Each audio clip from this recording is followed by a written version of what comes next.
Assalamualaikum warahmatullahi wabarakatuh. Pada kesempatan Ramadan pertama ini, ya, di sini Umi beserta Ali ingin mengajak kita semua sama-sama belajar keistimewaan di bulan suci Ramadan. Apa sih istimewanya orang yang berpuasa? Nih, saya mengingatkan kembali dalam hadis kedua dalam kitab pada Imam Ahmad, ya. An Abi Hurairah radhiyallahu anhu qala Rasulullah sallallahu alaihi wasallam u'tiyat ummati khamsah hisalli fi ramadana lam tu'tahan ummatun qablahum khulufu famissoim ata yabu indallahi min rihim miski watastaghfiru lahumul hitanu hatta yuftiru wa yunazziluna Allah yuzayyinullahu anna wajalla kulla yaum jannatan summa yaqulu yusiku ibadika solihun an yulqu anhumul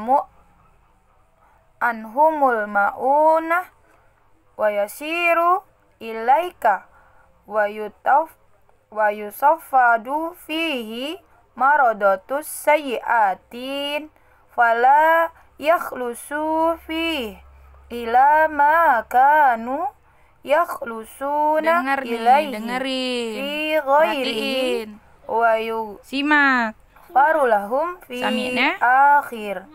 akhiril lailah. Dengerin ini. Ya Rasulullah. Ingat ya. Ya Rasulullah, ahiya lailatul qadar. Qala la walakinnal amila innama yuwaffa ajrahu idza qada amala. Riwayat Ahmad wal Bukhari wal Baihaqi ruwahul Abu Syekh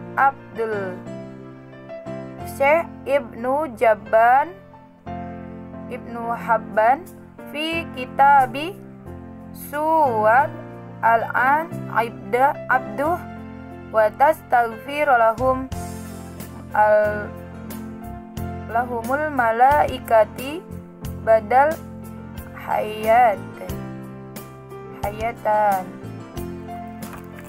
Dari Abu Hurairah radhiyallahu anhu berkata, Rasulullah shallallahu alaihi wasallam bersabda, umatku telah dikaruniai 5 hal yang istimewa yang belum pernah diberikan kepada umat-umat sebelum mereka. 1. Bau mulut orang yang berpuasa lebih harum di sisi Allah daripada harum kasturi. 2. Ikan-ikan di lautan memohonkan ampunan bagi mereka hingga mereka berbuka puasa. Allah menghiasi surganya setiap hari, kemudian berfirman, sebentar lagi hamba-hambaku yang soleh akan diangkat segala kesusahan dari mereka dan mereka akan datang kepadamu. Keempat, setan-setan yang jahat akan dibelenggu supaya tidak dapat bebas menggoda mereka sebagaimana yang biasa mereka lakukan di luar bulan Ramadan. Kelima, pada malam terakhir bulan Ramadan, mereka yang berpuasa akan diampuni. Rasulullah Shallallahu alaihi wasallam ditanya, "Wahai Rasulullah, apakah itu malam Lailatul Qadar?" Rasulullah SAW menjawab, bukan, tapi selayaknya seorang pekerja itu diberikan upahnya apabila dia telah menyelesaikan pekerjaannya. Hadis riwayat Ahmad. Pembahasannya, Rasulullah SAW dalam hadis ini telah menyebutkan 5 keistimewaan yang merupakan anugerah dari Allah Subhanahu wa taala untuk umat ini yang tidak diberikan kepada orang-orang yang berpuasa di umat-umat terdahulu sebelumnya.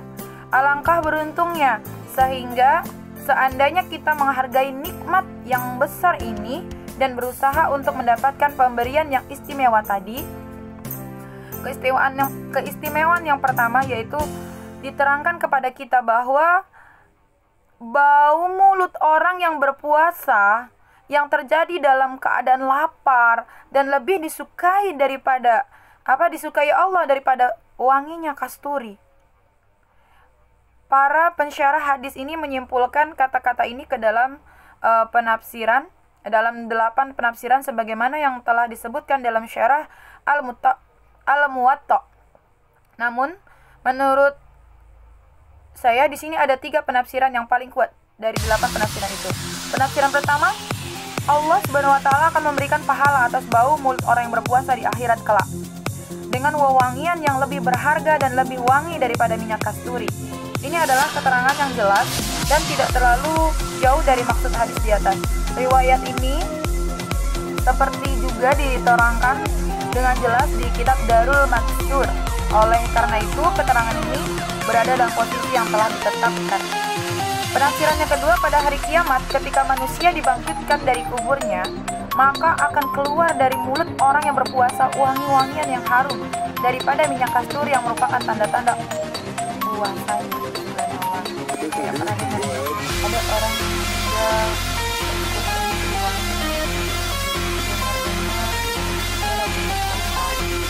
Terus yang ketiga, penafsiran ketiga menurut pendapat saya yang serba lemah ini, penafsiran yang terbaik dan dapat diterima dari kedua pendapat di atas adalah bahwa ketika di dunia saja bau mulut orang yang berpuasa lebih disukai Allah daripada minyak kasturi. Hal ini sebagian dari kasih sayang Allah kepada hambanya yang berpuasa. Seseorang yang mempunyai hubungan cinta dengan orang lain, betapapun tidak enak baunya yang keluar dari mulutnya itu, namun menurutnya adalah lebih baik daripada ribuan wangi-wangian. Ya, maksudnya menunjukkan kesempurnaan takarub, kedekatan kita kepada Allah Subhanahu wa taala. Puasa adalah salah satu ibadah yang paling disukai oleh Allah Subhanahu wa taala.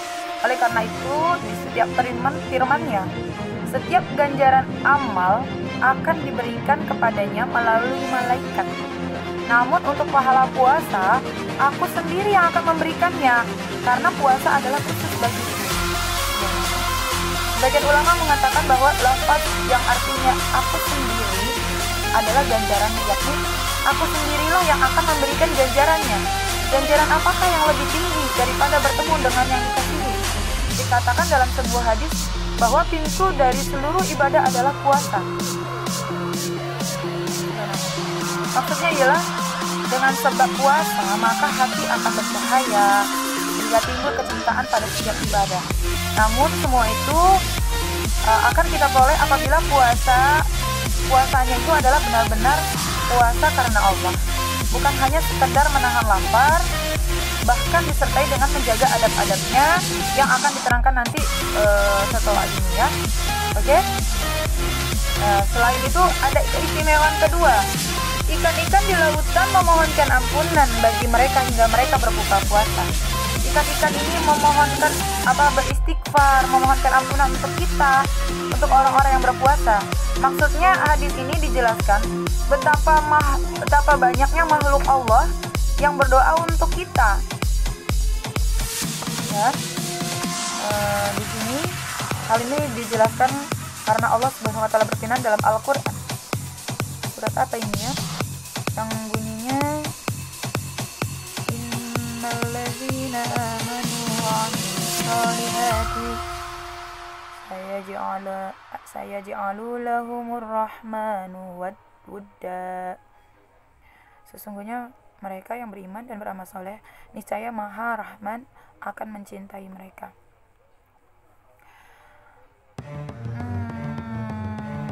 Disebutkan dalam sebuah hadis, apabila Allah mencintai seseorang hambanya, maka dia akan berfirman kepada Jibril, aku mencintai orang itu, maka hendaklah engkau mencintai juga. Maka Jibril pun mencintainya dan mengumumkan kepada penghuni langit, orang itu dicintai Allah, kalian pun hendak mencintainya. Maka semua penghuni langit pun mencintainya. Subhanallah. Dan kecintaan terhadap orang itu diterima, tersebar ke seluruh bumi. Ini adalah satu hadiah, satu kaidah yang umum. Biasanya seseorang yang akan dicintai oleh orang-orang yang dekat dengannya, tetapi di sini cinta itu begitu tersebar, bukan hanya di sekitarnya, bahkan hewan-hewan di hutan dan ikan-ikan di lautan pun mencintainya.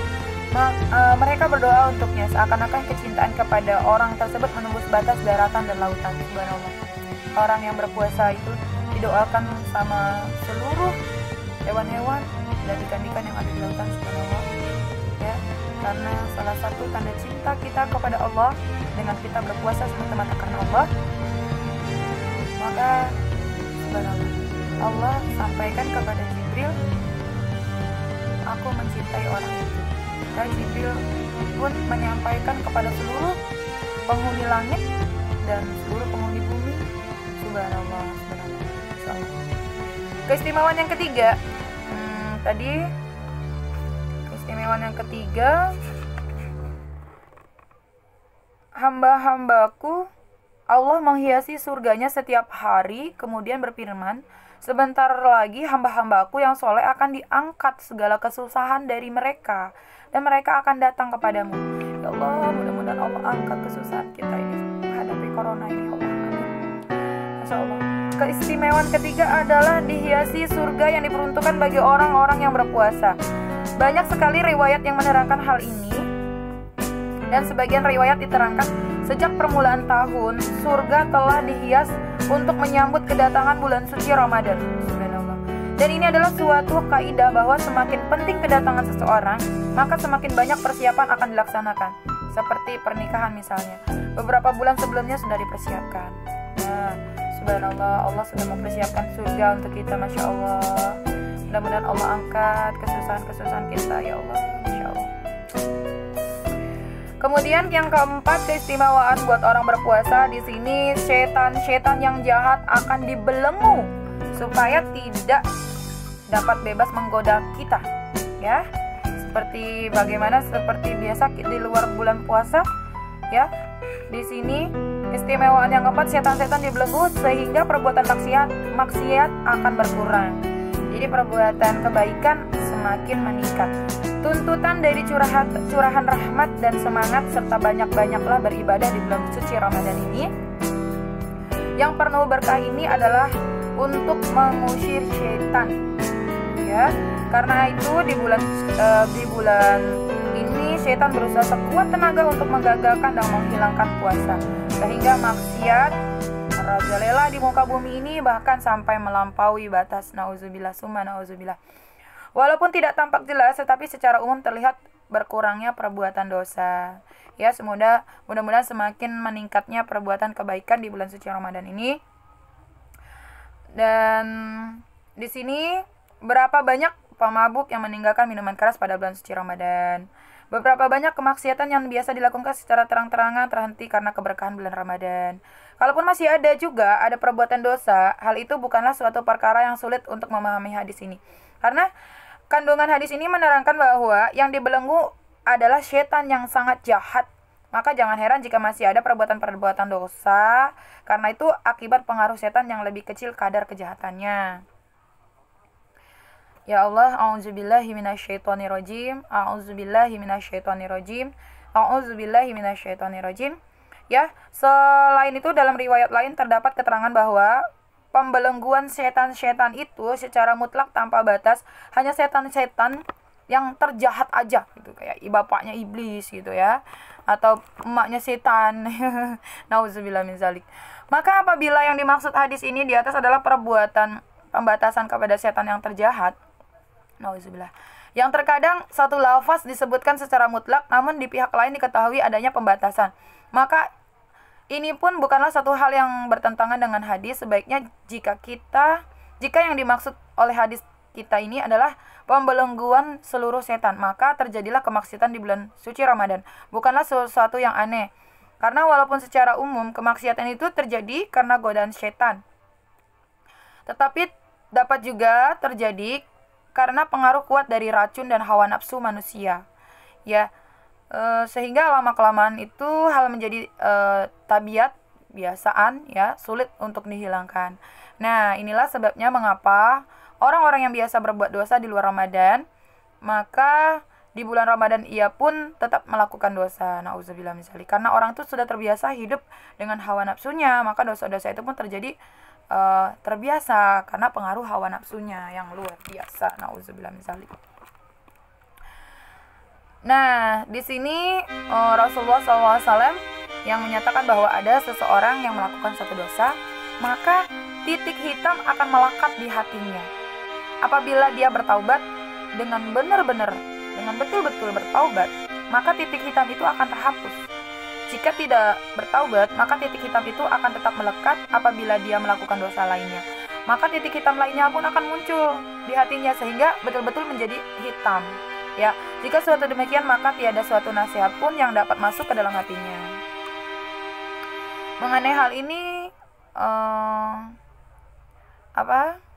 sampai di sini dulu. Mudah-mudahan kita dikasih cahaya keimanan, ya, cahaya pengampunan, ya. Mudah-mudahan kita dijauhkan dari segala godaan setan yang terkutuk. Nanti kita bahas kembali, ya. Hadis yang ketiga itu tadi hadis yang kedua, ya. Kelima ini adalah pengampunan yang dihadiahkan bagi seluruh orang-orang yang berpuasa pada malam terakhir Ramadan. Keterangannya seperti disebutkan dalam riwayat sebelumnya, karena malam yang paling utama di bulan Ramadan adalah malam Lailatul Qadar. Maka para sahabat mengira bahwa karunia sebesar ini hanya diperuntukkan bagi malam Lailatul Qadar saja. Tapi Rasulullah SAW memberitahukan kepada mereka bahwa keutamaan malam Lailatul Qadar adalah sesuatu yang terpisah. Sedangkan keutamaan yang diberikan pada akhir Ramadan ini adalah sebagai karunia bagi orang yang berpuasa dengan baik hingga akhir Ramadan. Mudah-mudahan kita semua, ya, diberikan hadiah sama Allah Subhanahu wa taala keistimewaan bulan suci Ramadan pada bulan Ramadan ini. Mari kita bersama-sama meningkatkan keimanan dan ketakwaan kita, terus belajar. Mohon maaf ya, karena ini adalah hari pertama saya membaca, ya. Saya hanya sekedar membacakan. Kalau kurang ada lebihnya, saya minta maaf. Ya, besok kita ketemu lagi tentang keistimewaan bulan suci Ramadan, ya. Sekarang hari Jumat Ramadan, 1 Ramadan tanggal 24 April, ya. Oke, mudah-mudahan ada hikmahnya apa yang saya bacakan, berkah buat yang mendengarkan, menjadi fadilah, ya, buat saya sendiri yang membacakan, ya. Jadi tambah ilmu, warzuqna fahman wa aqlana birahmatika ya arhamar rahimin. Mudah-mudahan Allah tambahkan paham dengan akal yang sehat. Mudah-mudahan kita semua pada sehat, ya. Di sini aku ada pesan nih. Guru ngaji saya berpesan, ya. Guru ngaji saya berpesan, telinga anaknya kanan kiri dibacakan sebelum tidur, dibacakan surat Lailatul Qadar, ya. Dibacakan Lailatul Qadar. Kita berdoa mudah-mudahan anak kita dikaruniakan bulan suci Ramadan ini, pokoknya nggak mesti harus bulan Ramadan sih, setiap hari sebelum tidur ataupun sehari-hari lagi senandung, lagi santai, dibacakan surat Lailatul Qadar. Ya, kita sama-sama belajar. Saya akan bacakan surat Lailatul Qadar, ya. Ini adalah Al-Quran yang diberikan oleh ibunda saya, Ibu Rahmaniyah. Di sini pesannya suruh baca Al-Quran. Ini dari Madinah, atau dari Makkah ini. Pokoknya ini oleh-oleh, ya, khusus. Nah, ini setiap mana nih, Dek? Al-Qadarnya, Dek. kita akan bacakan satu surat saja buat fadilah keutamaan membaca Lailatul Qadar. Ya. Ini belajar ya, cuma niat belajar. A'udzu billahi minasyaitonir rajim. Bismillahirrahmanirrahim. Inna anzalnahu fi lailatul qadr wa ma adraka ma lailatul qadr. Lailatul qadri khairum min alfi sahr. Tanazzalul malaikatu waruhu fiha biizni rabbihim min kulli amr. Salamun hiya hatta matla'il fajr. Sadaqallahul azim. Allahumma arhamna bil Qur'an. Sekian pembelajaran kita hari ini, karena hari pertama jadi maklum ya kalau misalkan terbata-bata bacaannya. Mudah-mudahan berkah buat semuanya. Dapat pengampunan dari segala kesalahan-kesalahan yang saya ucapkan. Mudah-mudahan dari pembelajaran ini kita menambahkan ilmu dan iman. Amin.